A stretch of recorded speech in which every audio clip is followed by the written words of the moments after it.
What better way for a son and a father to bond over than their mutual love for the Dallas Cowboys? Hi, I'm Michael Davis with my dad, Mack. We're a star-studded son and dad duo on the Star-Studded Cowboys Network, powered by Fans First Sports Network. And this is Dad and the Boys. You may be watching our video feed on the Boom Broadcasting YouTube channel.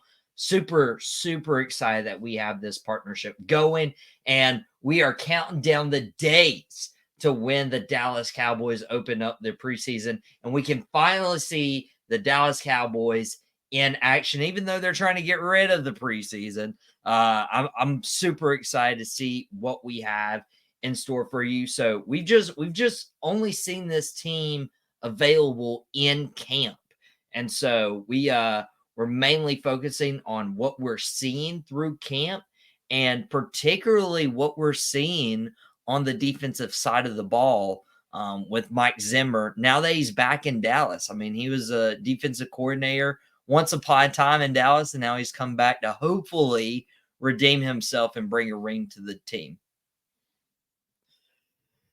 Zimmer's back. And even more important, Diggs is back. Today was his first day on the field in 10 months. And Zim has brought that. Dan Quinn, when he was here over those 3 years, and he did wonders with our defense. Of course, that also coincides with the drafting of Micah Parsons. But Dan Quinn did a lot of pre-snap disguises.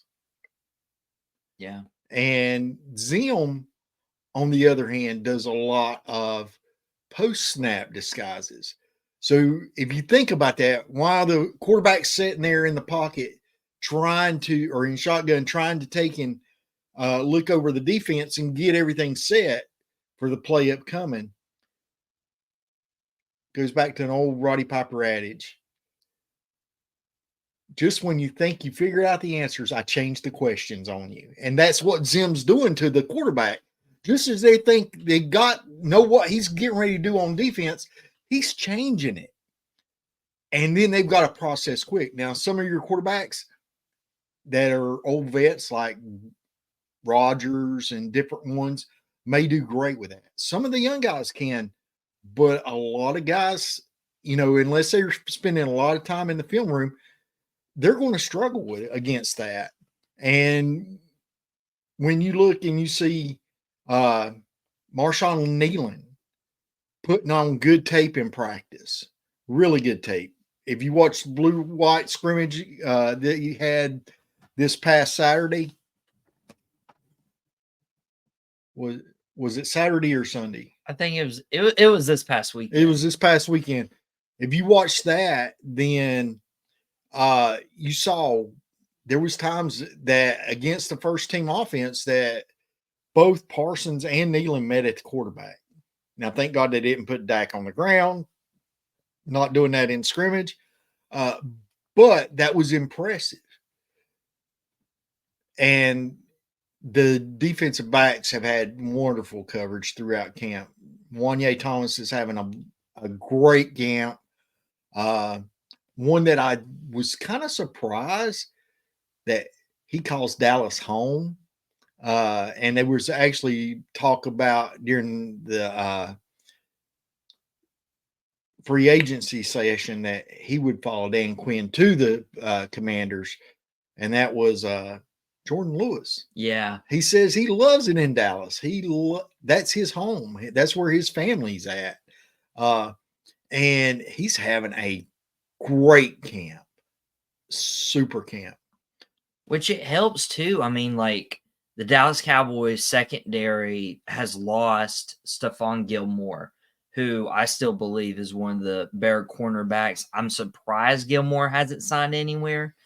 Maybe it's a money thing. Maybe people are like, hey, we just want to get younger at corner. But we lost Gilmore. Trayvon Diggs just came back. But, I mean, if you look at it, you start like going back, you had DeRon Bland and Jordan Lewis as the guys until Diggs came back. So, I mean, that helps guys like Jordan Lewis. That helps guys like Kalen Carson, the rookie, who's, shine bright when he's been on the field. Like, it's helping these guys who otherwise wouldn't get all those reps if we had Gilmore in the building, if we had Diggs at full health coming into camp and everything. And you talked about the quarterbacks that Dallas could see potentially doing better against Zimmer's defense versus ones who could struggle. And looking at the schedule, just when we're hitting quarterbacks is Cleveland Browns, Deshaun Watson.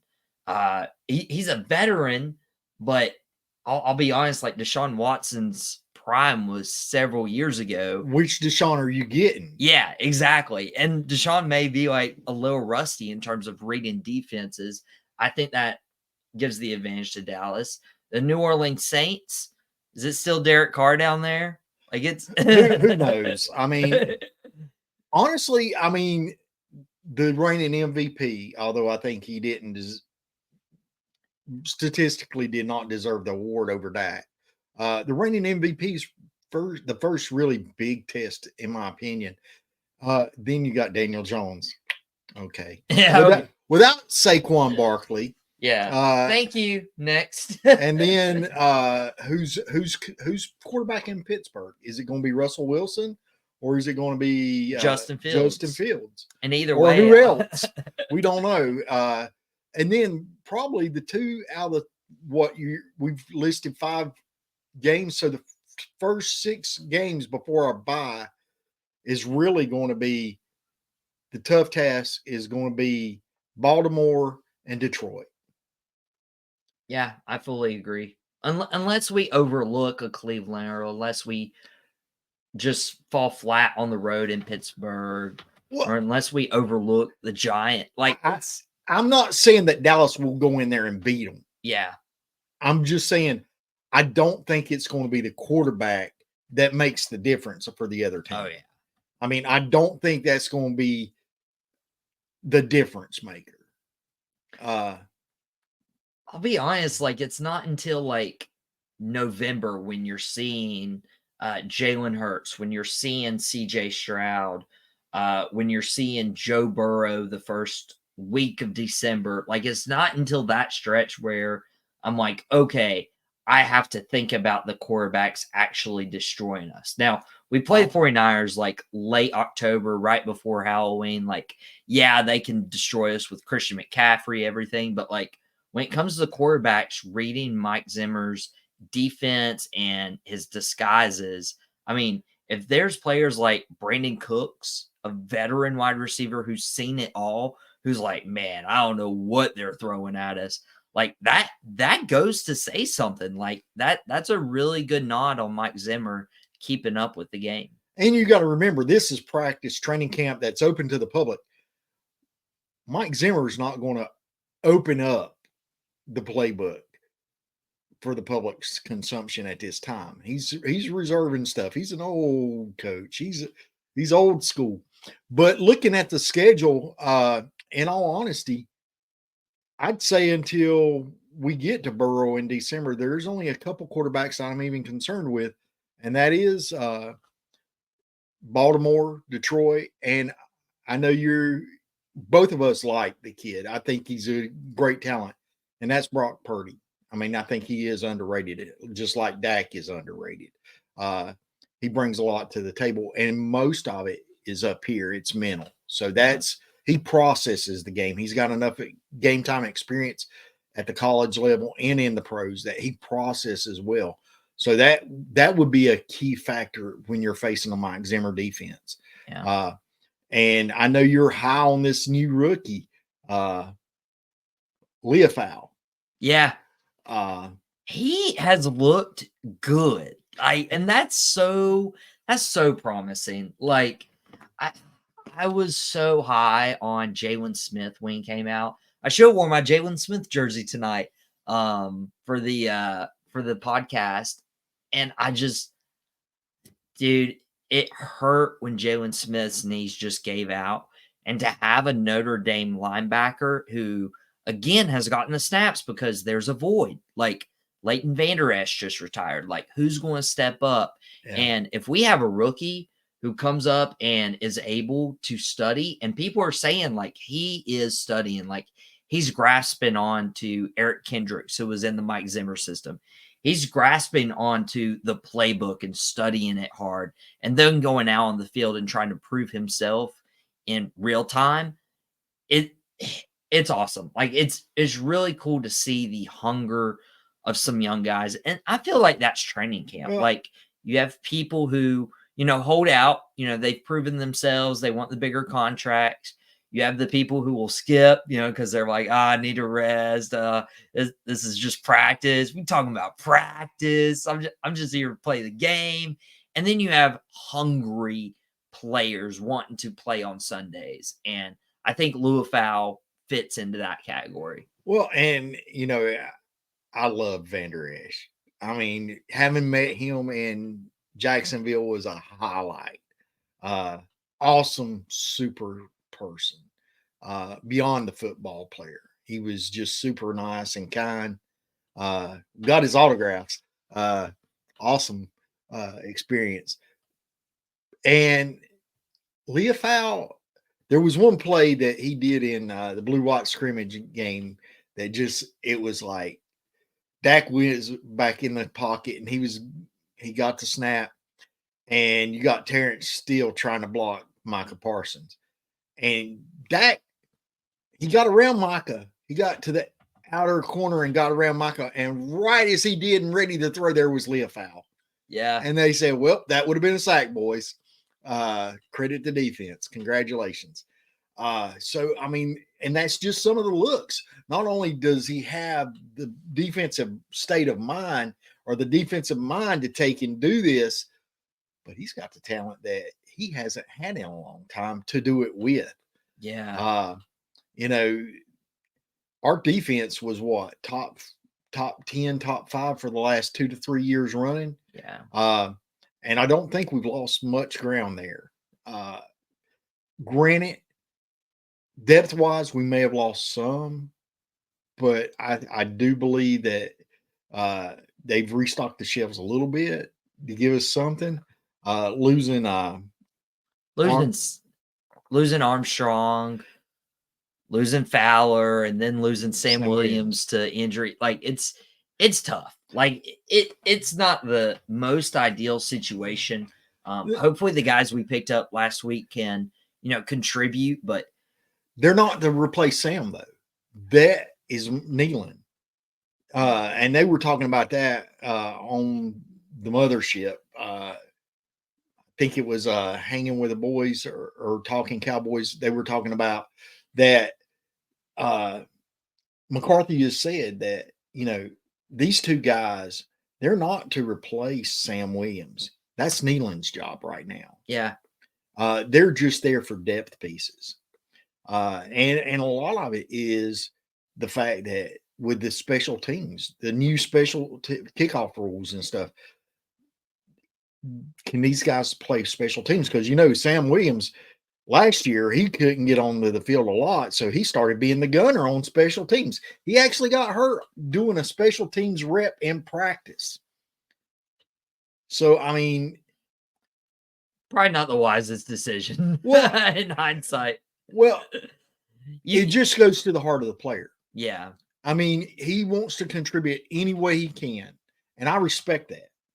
I respect a man that says, hey, like you just talked about, I can sit over here and take these for it's just practice. That's not Sam Williams. Yeah. That's not the culture that McCarthy's trying to get. And I'm telling you, if you don't, Zimmer coached there when you were younger. Yeah. So the ins and outs of the game, you knew the game, you loved the game, you enjoyed watching Cowboys with Dad. Yeah. But the ins and outs and the details and stuff like that, over the last several years, you picked up on. Mm-hmm. Zimmer is not one of those coaches that you just want to show up for the game. Well, I mean, also, like, Mike Zimmer, I've been able to watch through his time at other teams, whether that be Cincinnati was a big one where he was defensive coordinator from like 08 to 13, was the head coach of the Vikings. And then he He had to go to the college ranks. He actually teamed up with Primetime at both Jackson State and Colorado, just as a consultant to help Dion in his early head coaching career. So this is his first time in the NFL, but he stayed around the game enough. And I feel like, I mean, everything I'm hearing from training camp, like, again, if you're confusing Brandon Cooks with as many teams as he's been on, with as many defensive coordinators as he's played against, that goes to show Mike Zimmer, I don't think, has missed a beat. And that would have been the only concern bringing somebody back from Dallas's past. Well, and two, you got to look at that. That says a lot about Dion. If you look at Zimmer's coaching past, you'll see what he coached right before he became defensive coordinator. He was Dion's position coach, so they built that relationship. And Dion's not a dummy. He's pretty smart. He not only knows how to motivate young men, but he's a smart individual when it comes to football. Oh yeah, and he associates with other smart individuals. And I'm telling you, Zimmer is one of those defensive coordinators. I remember when Zimmer was our defensive coordinator, we had not had top 5, top 10. We had number 1 overall defenses at times. And when he became defensive coordinator, I think it was either at the just past prime times stint in Dallas or right at the end of it. But he now has DeRon Bland, Trayvon Diggs, Jordan Lewis, and this Carson kid is playing lights out in the secondary, intercepting passes, knocking down balls. I mean, if you complete the ball on Carson, a lot of times in practice, it's one heck of a throw where you've threaded the needle. Jordan Lewis is playing that tight coverage. Butler's even had good plays. Down roster cornerbacks. Yeah. And we haven't even talked about our safeties. Yeah, for real. Unfortunately, McQuamu is dealing with a little bit of injury, but hopefully he can get back in time to where he doesn't get too far down the list, because you've got Hooker that's playing great. Wilson's doing great. Wanye Thomas is having a tremendous camp. Every time you turn around, it seemed like you was listening to the drills and the first team be out there, or the second team sometimes, and you'd hear, that's a pass breakup by Wanye Thomas. It was in the coverage, so it was like, wow, he's everywhere. Yeah. He's got that range. And so, I mean, I know you're a big fan of Wanye because I got to meet him. You got to meet him. He was awesome. I mean, he's a great guy. Very seldom do you go to a place where there's football stars on the team, and the football player comes out and goes like, who wants an autograph? Yeah. Sometimes you have to hunt them down, and sometimes they won't even offer an autograph. I mean, because they're in their state of mind too. They're in the zone. They know, like, hey, if Dak Prescott or Micah Parsons or CeeDee Lamb stop for an autograph, they know they're going to be there for an hour. Like, I mean, I totally understand that part, but like for a guy like Wanye to be like, hey, let me give back to the fans. That means a lot to me personally, of just like, I would have never like had a personal connection to Wanye Thomas if he didn't stop. And I got to meet him just, randomly. Like it was so cool. Would super, super encourage, be respectful as a fan.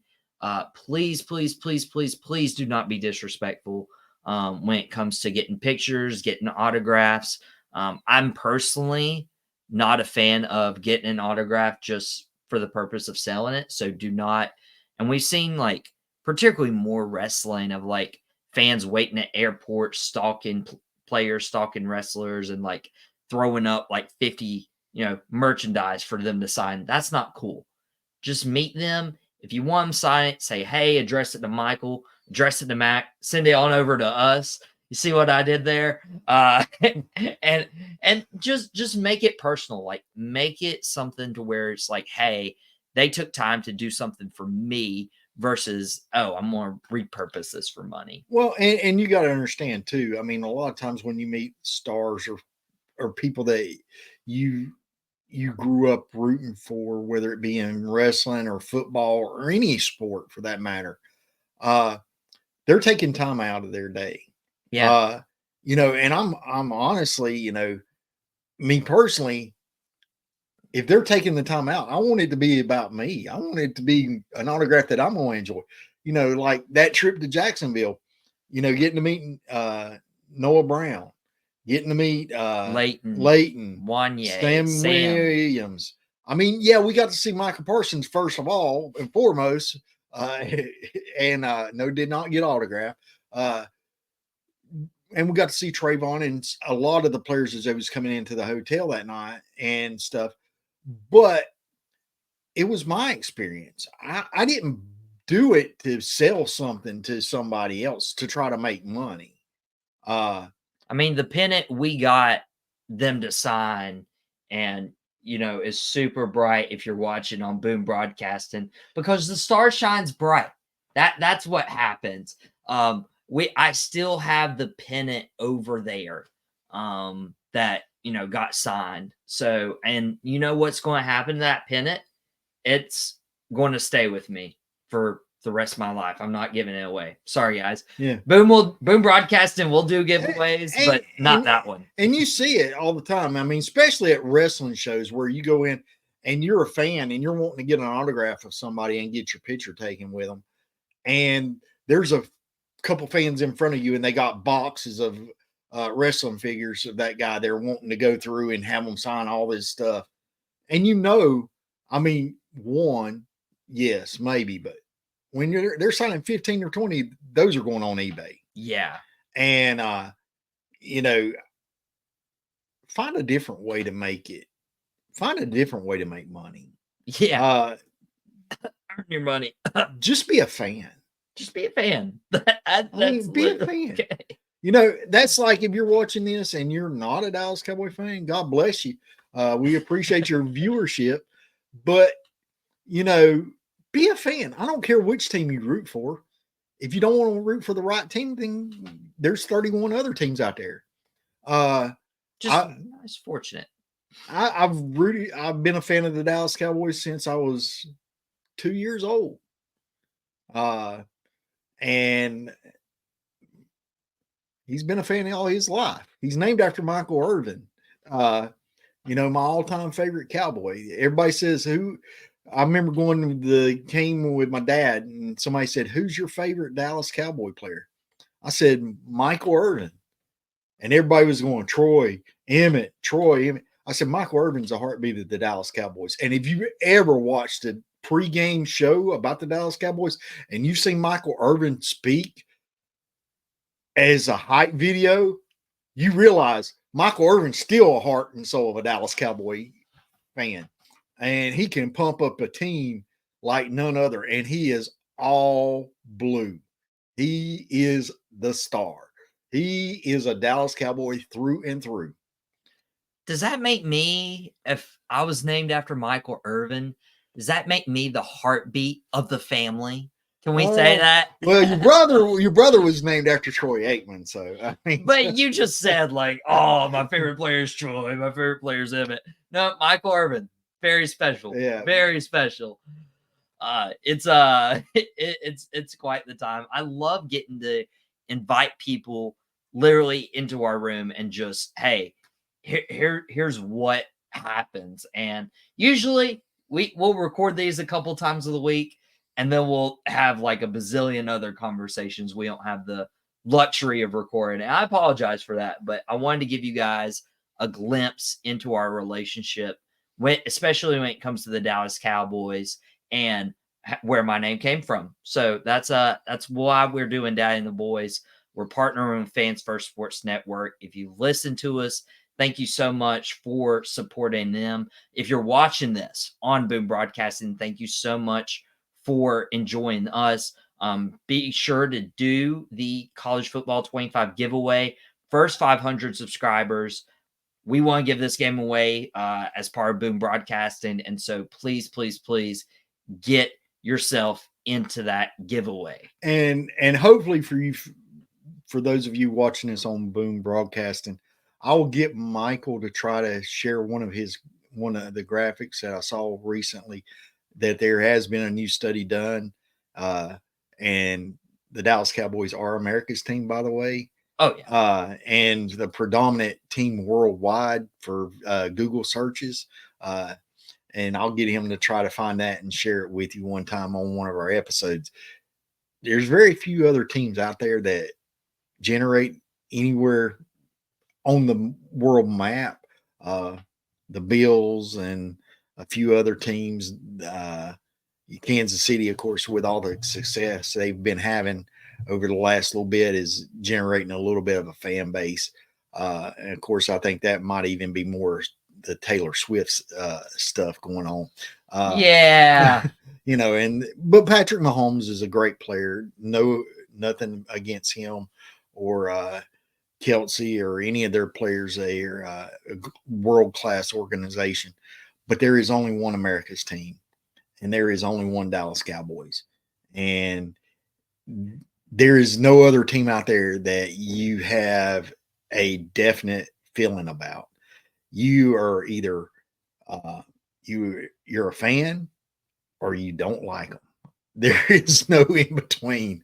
So I'm grateful that, my dad taught me to like them from the very beginning, and I passed that along to my son, and we look forward to sharing these podcasts with you for a few minutes of every week, and really enjoy it and love being a fan of the Dallas Cowboys.